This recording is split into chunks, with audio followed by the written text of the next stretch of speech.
안녕하세요. 저에게는 누구보다 친한 고향 친구가 있었습니다. 저는 그 친구가 결혼식을 할 때 가장 먼저 축하를 해줬고, 그 친구가 이혼을 했을 때 누구보다 더 슬퍼했을 만큼 제 인생에 있어서 그 친구를 빼고는 생각할 수 없을 정도로 저의 학창 시절, 대학 시절, 그리고 아가씨 시절에 가장 많은 시간을 함께한 소중한 친구였습니다. 저와 저의 신랑은 그 친구의 소개로 만나게 되었어요. 제가 20살 후반쯤에 당시 제 친구의 신랑의 친구였는데 제 친구가 저와 신랑이 너무 잘 어울릴 것 같다고 해서 며칠간의 설득 끝에 소개팅을 한 번 하게 되었고 그 일을 계기로 연인 사이로 발전하게 되었습니다. 친구가 소개를 시켜주기도 했었고 그 친구의 신랑이 제 신랑의 친구이다 보니 저희 4명은 자주 어울려 놀았고 그렇게 몇 년간 지내다가 저와 신랑도 결혼을 하게 되었고 우연히 그 친구와 같은 아파트 다른 동네 집으로 들어가게 되었습니다. 사실 신혼집에 출퇴근 거리나 금액적인 부분을 맞춰서 갔는데 마침 그 친구네 아파트 한 곳과 시댁 근처에 한 곳이 있어서 신혼 때 시댁이 가까우면 안 좋다는 말을 많이 들어서 그 친구와 같은 아파트로 신혼집을 준비하게 되었고 저희는 집이 해결되고 나니 다른 부분에서는 충돌 없이 결혼을 하게 되었습니다. 저희 신랑은 출장이 잦았고 친구의 신랑은 야간 근무를 많이 하다 보니 밤이면 늘 그 친구와 저녁을 먹거나 가볍게 술을 한잔하면서 시간을 자주 보냈는데 그렇게 2년 정도 지난 어느 날 친구가 술을 먹으면서 저에게 고민 상담을 하더라고요. 나 요즘 땡땡씨 때문에 너무 힘들다. 응? 땡땡씨가 왜? 무슨 일 있어? 요즘 손찌검을 하네. 그게 무슨 소리야? 손찌검이라니? 평소엔 괜찮은데 술만 먹고 오면 자꾸 손이 올라가. 술 때문에. 예전에 싸웠던 문제를 다시 꺼내서 화내고 엊그제도 나한테 술 먹고 와서는 소리 지르고 휴대폰 던지고. 다친 예는 없어? 멀쩡해 보이는 사람이 그러니까 너무 황당하네. 다행히 키하긴 했는데 자꾸 이러니까 무섭네. 그렇게 친구의 신랑의 폭행 소식을 한번 듣고 나니 만날 때마다 친구의 몸에 든 멍이나 긁힘 자국 같은 것들이 자주 눈에 보이게 되었습니다.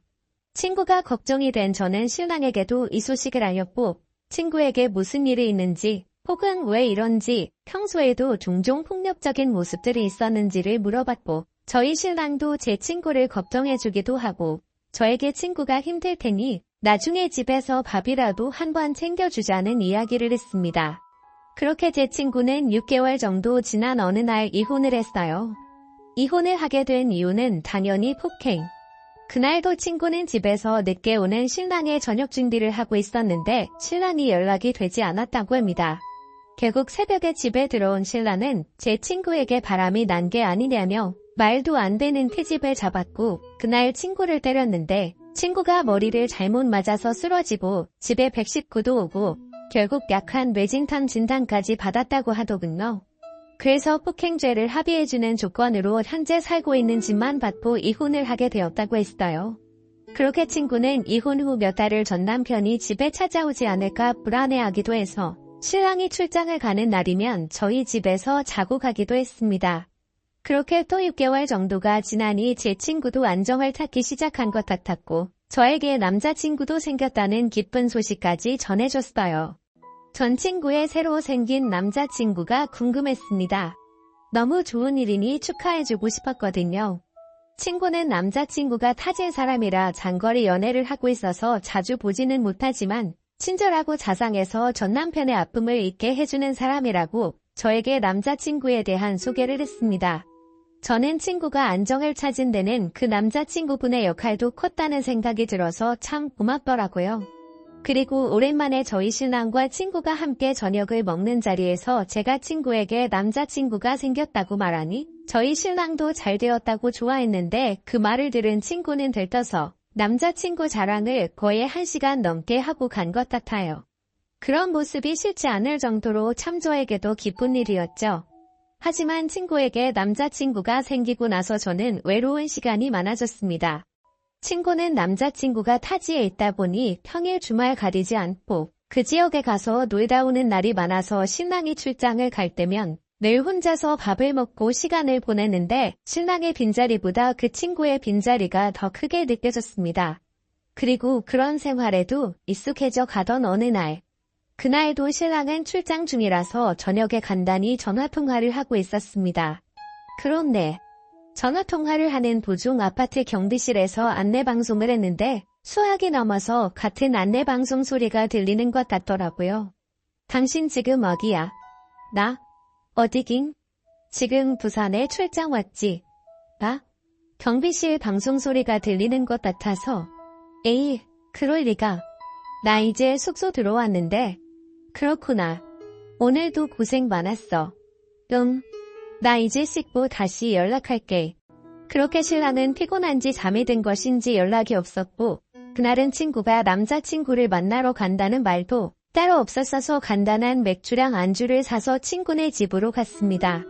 분명 집에 불은 켜져 있었는데 벨을 누르니 인기척이 없었어요. 그래서 잠시 어디 나간 건가 하는 마음에 전화를 걸었습니다. 지금 어디야? 나 맥주 사서 왔는데. 나? 남자친구 온다고 해서 지금 밖이야. 오늘 집에 안 들어갈 것 같아. 맥주는 다음에 먹자. 그래. 데이트 재미나게 해. 그렇게 발걸음을 돌려서 집으로 가는데 제가 등을 돌려서 가는 순간 불이 딱 꺼지더라고요. 밖이라더니 이건 뭐지?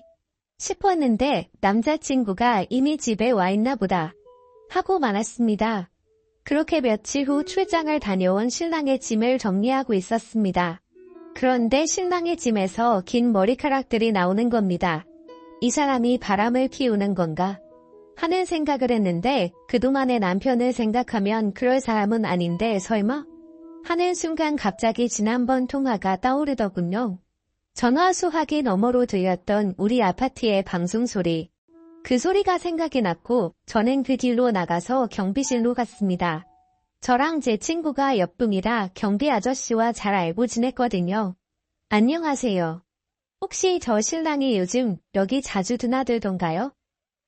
안 그래 말씀드리려 했는데 요즘 왜 신랑분 혼자 다니세요?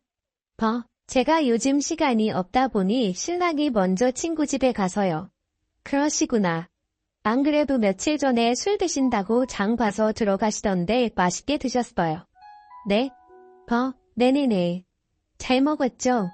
추운 날 감기 조심하세요.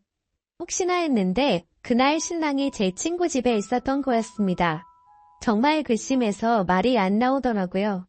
제가 친구 집을 찾아갔던 그 다음 날에는 제가 친구네 집에서 맥주를 먹었고 맥주를 먹으며 전날 남자친구와 데이트한 이야기를 저에게 미주알 고주할 이야기했는데 세상에 알고 보니 그게 저의 신랑이라고 생각하니 키가 거꾸로 솟는 기분이었습니다. 이때부터 저는 정말 이를 갈았던 것 같습니다. 생각해보세요.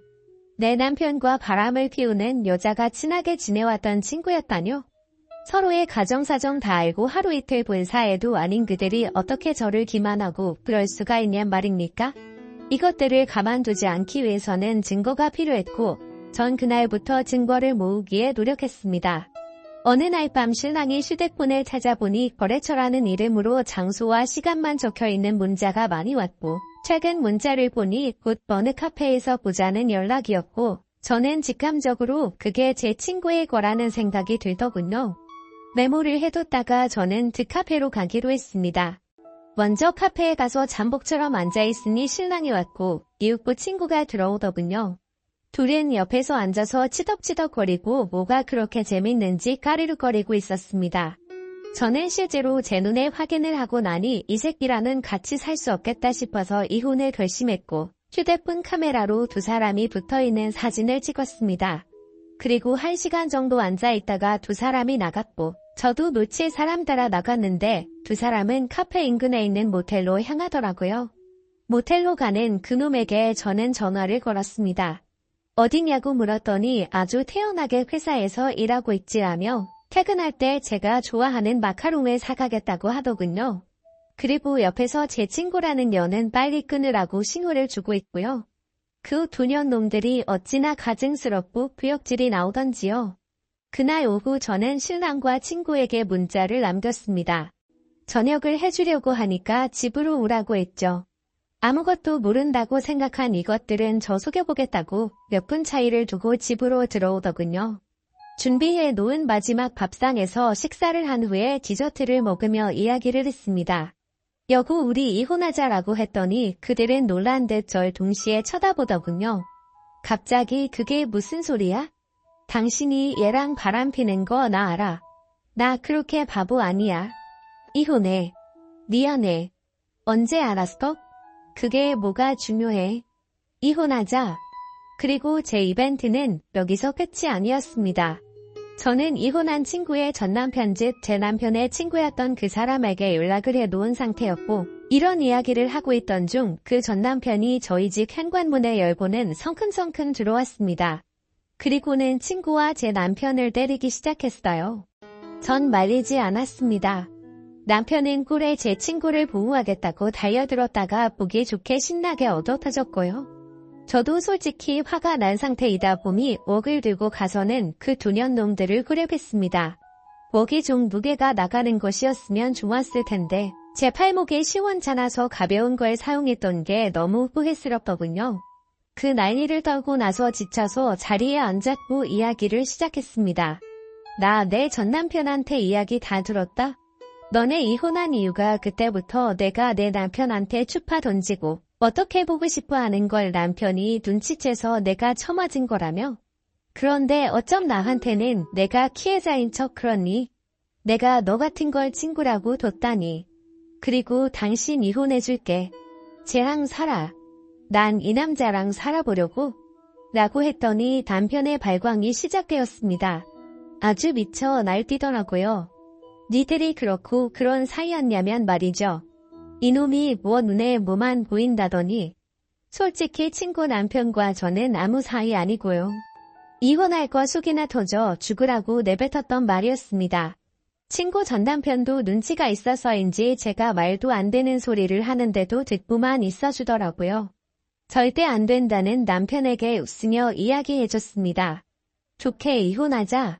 그리고 오늘 있었던 일을 걸고 넘어지면서 뭐 폭행이네 마비하면 나도 가만히 있진 않을 거야. 소송 이혼 준비 들어갈 거고 네가 다니는 회사 시댁 식구들, 우리 집 그리고 이 동네 사람들, 아니 세상에서 너 알고 있는 모든 사람들한테 다 니들이 해온 짓 까발릴 거거든. 너도 마찬가지고. 둘이 그 멍청한 머리 잘 돌려봐. 뭐가 나올지. 그리고 내 집에서 좀 나가줄래? 하고는 그 두 년놈들을 쫓아버렸습니다. 그렇게 저는 혼인기간이 짧음에도 나름 위자료도 좀 챙겼고 협의 이혼으로 마무리하게 되었습니다. 그런데 참 제가 소문을 안 내도 이미 저희 아파트 단지 내에서는 그런 둘의 낌새를 눈치챘었나 보더군요. 제가 이혼했다는 소식이 알려지자 경비실 아저씨부터 미용실 아주머니까지 제게 위로의 말을 건네며 제 친구였던 그 여자를 욕하시더군요. 이래서 사람이 죄짓고 살아선 안 된다는 생각이 들었습니다. 그렇게 죽고 못 살 것 같던 그 둘은 같이 물고 발며 살 줄 알았는데 그 길로 찢어졌다고 하더군요. 지 남편한테 쳐 맞아가면서까지 쟁취한 사랑인데 왜 놔버렸는지 참 알 수가 없습니다. 뭐 이젠 상관없는 사람들이니 제 인생 살아가려고 합니다. 후련하게 복수할 수 있어서 그런지 더 제 마음속에 남아있는 게 없네요. 긴 글 읽어주셔서 감사합니다. 다음 사연입니다. 안녕하세요. 결혼 8년 차, 7살 아들 4살 딸. 육아 휴지 눈치 안 보고 쓰는 회사 다녀서 처녀족부터 다니는 회사 애들 키워놓고 잘 다니고 있습니다. 결혼하기 전엔 과묵한 분인 줄 알았는데 놓친데 입방정 떨다가 혼자 깨질까봐 온 집안이 합세해서 시어머니 입단속을 시킨 거였습니다. 결혼 전에 시어매가 별개소리를 남편한테 짓거려도 남편이 나한테 전하지 않고 무시해버려서 이 정도로 겸허가 없는 줄 몰랐습니다. 나중에서야 시어매 남녀차별에 취직도 몇 해 전 외국으로 해서 영 끊고 살고 싶어하는 시누이가 남동생 결혼 전에 시어매가 얼마나 머리 닌 소리를 짓거려 했는지 알았지만 이 글에서 내가 열받은 시점은 신혼여행부터니 패스 신혼여행 몰디브로 갔습니다. 한지 도착해서 호텔 도착해 양가 부모님 전화를 드리려는데 공항에서 탄 택시가 우리를 엉뚱한 호텔에 내려줘서 체크인이 좀 걸렸습니다. 애교 있는 목소리로 어머니께 먼저 전화드려서 잘 도착했다 하니 대뜸 누구한테 먼저 전화했니? 친정에서부터 했니? 아니면 이제 결혼했으니 가르칠 게 많을 거라. 예상은 했다만 이런 거부터 가르쳐야 하다니 눈앞이 깜깜하다. 여자가 결혼을 했으면 무조건 시댁이 먼저인 거야.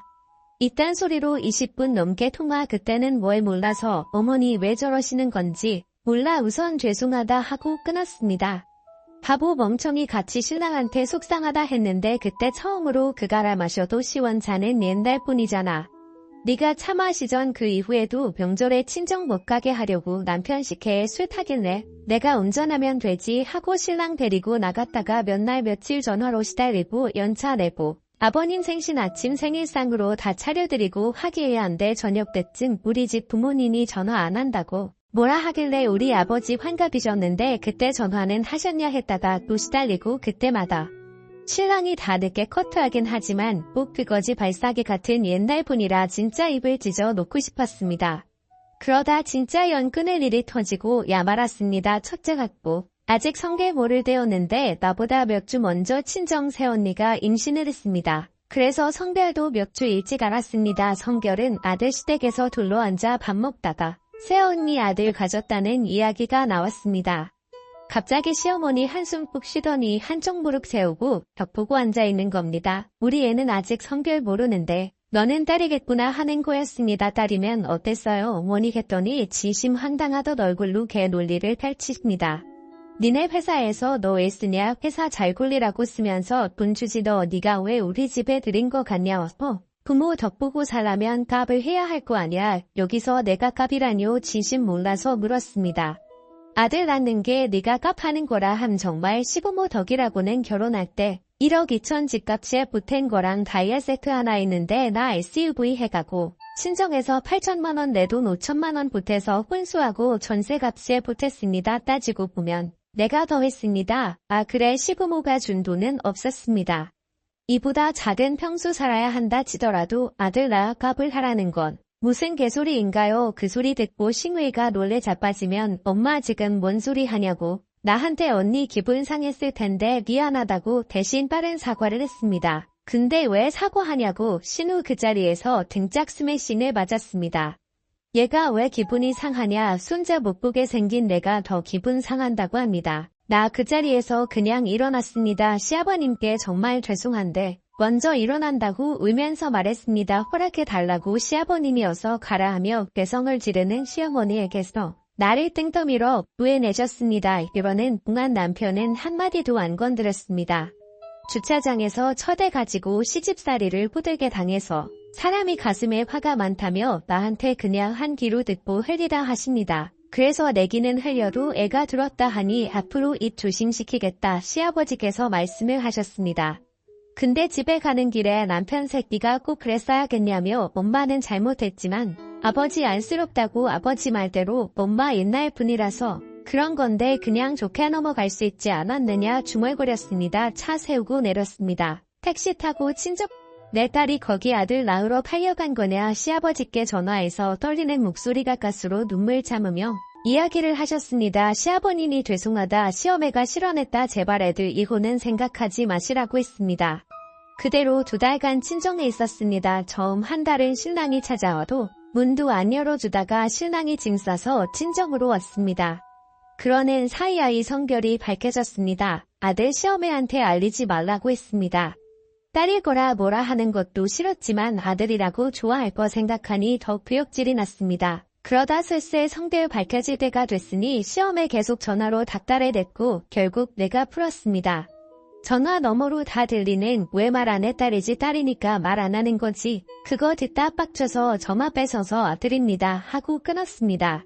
그 후 남편한테 내 눈앞에 시험에 그림자라도 띄거나 전화라도 오게 하면 바로 이혼 도장 찍을 거다 시댁 가고 싶으면 너 혼자 가던가 말던가 난 너 없어도 사니까 이혼 당하기 싫으면 남편 것을 똑바로 해라라고 했습니다. 나중에 신우한테 들은 얘기지만 계속 전화에 대고 찾아오면서 애 보여달라고 난리치던 시어머니한테 신랑이 가서 거실 바닥에 들어놓아 울면서 나 이혼 당해서 철렁이 같이 사는 거 보고 싶으면 마음대로 하라고 2배로 난리를 쳤습니다. 2달 친정에 있다가 엄마가 가게 일이 힘드셨는지 괴상부진에 걸리셔서 옮으면 안 된다고 우리 부부를 신혼집으로 보내셨습니다. 좋은 조리원 예약해 주셨는데 신랑한테 조리원 이름 들어가는 당일날까지 말을 안 했습니다. 시어머니한테 말할까봐 근데 조리원 나와서 친정에 3주 더 있다가 우리 집에 간지 일주일도 안 돼서 신랑 없는 틈을 타 나타나셨습니다. 처음에 내 새끼 보여달라 하길래 싫어했습니다. 여기 어머니 새끼 없어요. 저녁에 나와요. 저 안에 있는 건 제 새끼고 했습니다. 세상에 내 팔꿈치를 붙들고 울고 오는데 미안하다는 말은 아무리 되뇌어봐도 없었지만 내가 말이 헛나왔다. 아들일 줄 몰랐다. 저녁에 신랑이랑 같이 찾아간다 하고 도망치듯 들어왔습니다. 저녁에 신랑이랑 아이 안고 같이 가서 앞으로 오실 거면 먼저 저에게 연락하시되 내가 안 된다 하면 안 되는 거다. 명절 오긴 오는데 친정 못 가게 하면 신랑 버리고 애만 데리고라도 간다. 또 막말하실 것 같으면 차라리 제 앞에서는 담으셔라. 막말의 기준은 내 기준이다. 겁나시면 그냥 저한테 말하고 싶으시면 날씨 얘기만 하셔라. 부글부글하는 표정 보면서 희열을 느꼈습니다. 한동안은 잘 지켜졌고요. 1년에 시부모님 생신 명절 큰애 생일 딱 이렇게 5번 만났습니다. 그 후로 애 구해달라 난리였지만 신랑이 컷했고 좀 크고 나서는 신랑이랑 애만 보내는 일이 잦아졌습니다. 그러다 둘째 가지고 딸인 줄 알았을 때 큰애한테 우동생 태어나면 만난 거 뺏기고 엄마가 동생만 예뻐할 거라고 나왔을 때 또 개소리를 했습니다. 어쩐지 애가 몇 날 며칠을 동생 싫다고 울고 짖었습니다. 알고 보니 시어머니지. 그래서 뱃속 딸한테 미안하지만 전화해서 시어머니한테 사자후를 날렸습니다. 그리고 신랑 앞에서 우열하며 탈진을 했습니다. 나 응급실 다녀오고 나서 또 시어머니가 소리 지른 거 사과하라며 전화 와서 신랑 없는 척 받았다가 스티커폰으로 다 들려주니 그 질로 남편이 가서 정말 다 뒤집어 엎었습니다. 시아버지한테 딱이 맞고도 안 멈췄다 했습니다. 시내 특파원이 다 전해졌어요. 시어머니 핸드폰 부셔버리고 내 새끼들 태어나기 전부터 차별하고 우애 깨노는 사람한테 할머니 자격 줄 줄 아냐고 나타나지 마라. 나타나면 그때 내가 엄마 앞에서 혀 깨물고 죽어버릴 거다 했다고 합니다. 시아버지가 이마에 그게 엄마한테 할 소리냐 딱이 때렸는데 엄마가 먼저 시작한 거라고 말했습니다. 시어매가 자기 손주 귀여워 놈을 좀 쫓기로 써니 노인네는 이렇게 잠야 울며 울려 하길래 지금 울기라도 하면 엄마 정말 양심도 없는 거라고 어디 한번 울어봐라고 시내가 2차 폭발을 했습니다. 그동안의 차별설은 다 쏟아내고 한동안 시어머니 키 죽어서 살았습니다. 그렇게 애 안 보여주고 신랑도 안다고 아주 마음 칸이 둘째 딸을 낳았습니다. 그리고 키우고 굵직했습니다. 가끔 전화는 왔지만 내가 살얼음기게 받으며 또 아들이 나래질까 할 말만 하고 끊었습니다. 그러다 어느 날 자주 전화 안 하시는 시아버님의 전화가 왔습니다. 시어머니 갑상선암이라고 마음 같아서는 내 아버님 그거 예후 좋은 암이잖아요. 관리 잘하시라고 하세요 하고 끊고 싶었으나 생각보다 낙심한 것 같다며 시어머니도 예전 같지 않다고 만내 자주 하길 하고 살길 원하신다고 했습니다. 사실 시아버님은 방관은 하셨지만 뒤에서 참 많이 챙겨주셨습니다. 일부러가 아니라 저절로 고마움이 생기게 하시는 분이셨습니다. 그런 분이 저렇게 말씀하시니 내가 마지막 기회를 주기로 했습니다. 그게 겨우 작년 봄 수술 잘 됐고 예후 좋고 얼마 전에 한 정기검사도 때끝 얼마 전 작은 애 생일이라 온 가족 회식 갔다가 시댁에 차 마시러 갔습니다. 오디를 사와서 먹는데 손에 물이 잘 드니 애들 옷 버릴까봐 나랑 신랑이 애들 입에 넣어줬습니다. 처음 먹어보는 오디에 애들이 신기해하고 그러다 딸아이가 오디를 만져보고 싶다고 했습니다. 궁금하다고 생일이라 좋아하는 예쁜 옷 입어서 물들면 속상할 텐데 했더니 어쩌지 하면서 애가 고민을 했습니다. 그때 시어매가 옷 벗고 만지라고 했습니다. 날이 더워서 원피스 안에 팬티랑 속바지밖에 안 입었고 여벌이 없었습니다. 그러자 우리 딸이 뭐이 몸은 소진하니까 했습니다. 여절아 조심해야 한다 그런 걸 가르친 게 아닙니다. 그냥 아들 딸 둘 다한테 아무데서나 훌렁훌렁 벗고 그러면 안 된다. 소중한 곳은 언제나 깨끗해야 한다 가르치면서 한 말이었습니다. 그러자 시어머니가 가시나 속살에 금칠했나 비싸게 분해 너무 그래도 남자들이 좋아하네. 이게 내 살한테 할 소리입니까? 이 소리 할 때 남편은 잠시 차 빼러 갔습니다. 지 아들 없이 나만 있으니 긴장이 풀어졌나 봅니다. 나 그 자리에서 과일상 발로 차버렸습니다. 그 후로 했던 말은 다시 한번 말해보세요. 10수번. 내가 말 실수할 거면 그냥 가물라 했죠. 몇 번.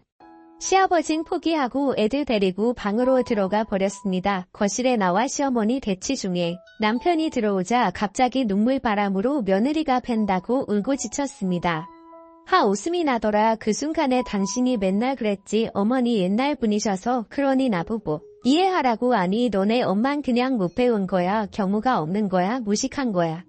우리 부모님이 너네 엄마보다 3살이 더 많지만 이런 소리 하는 거 봤냐? 7살이 많으신 시아버지가 이러는 거 봤어. 뭐 대충 이렇게 말했습니다.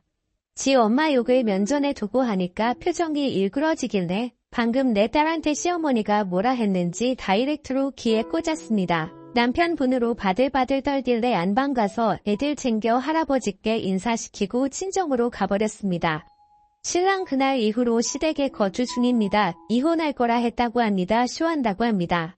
마누라가 직장 탄탄해서 소송해도 애들 친건 못 빠져오고 한 푼 건질 것도 없다며 다 엄마 때문이라고 한다고 딱 일주일 그렇게 난리치고 엄마 너한테 사과하게 만든 다음 다신 안 보고 살게 해주겠다며 자기 버리지 말라고 출근하면서 주말엔 집 밖에 몰래 나와서 매일 전화로 빌고 또 비는 중입니다. 근데 남편이 아무리 그래도 시어머니 무릎 꿇고 넉 나가 사과하는 거 보지 않으면 이혼하고 싶습니다. 분위기 안 풀립니다. 정말 며칠이 지나도 마음이 움켜진 듯 답답합니다. 긴 글 읽어주셔서 감사합니다.